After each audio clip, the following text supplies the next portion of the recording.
明け方、田原の携帯電話が鳴った。田原が出ると、吉岡だった。吉岡が言った。やられました田原さん。奴が逃げた。あの殺し屋は、やはり。精神鑑定のため。精神病院に送られていた。だが警備の警官が2人。ついていたはずだ。田原は言った。奴は精神病院にいたな。精神病院の被害は？精神病院には被害はありません。ですが警備の警官が1人。頭突きを食らわされて。脳震盪を起こしたらしい。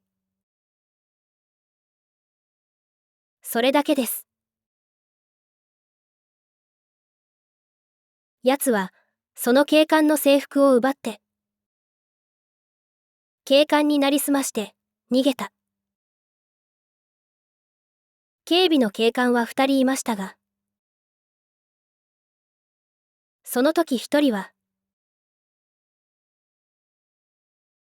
夜食を買いに行っていたそうです。田原は、何と言っていいのか、わからなかった。吉岡が言った。あんなに苦労して、捕まえたのに。こんなに簡単に、逃げられるとは。その後、精神病院から逃げた。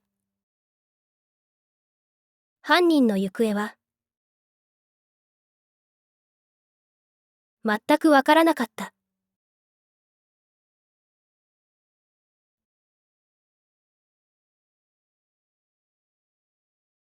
それから、数ヶ月後のことだった。田原は公園のベンチに、腰掛けていた。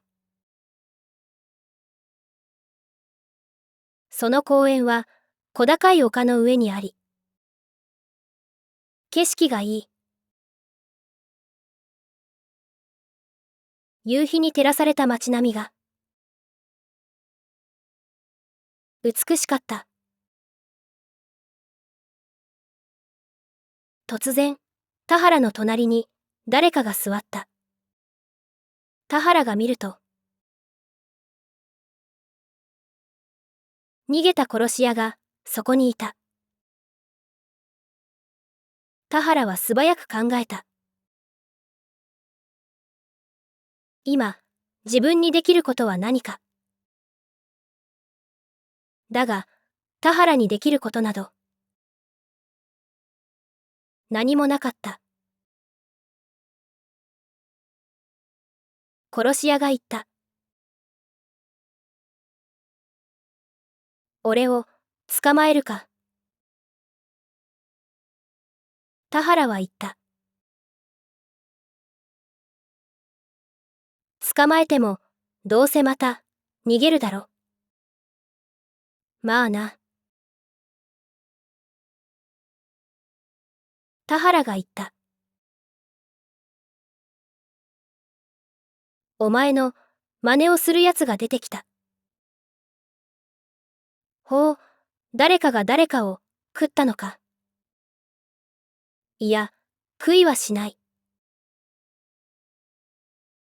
だが、既得権益側の人間が、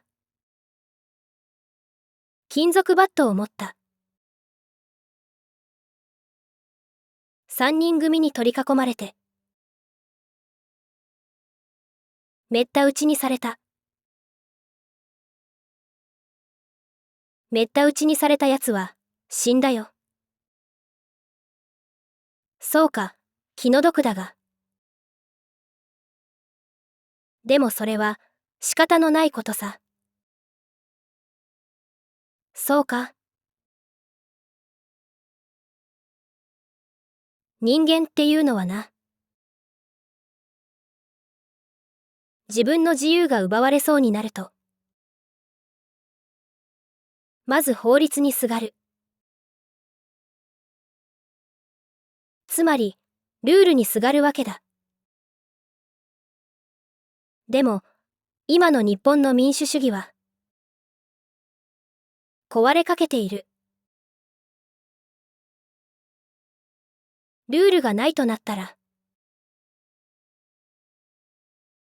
力と力でぶつかり合うしかなくなる。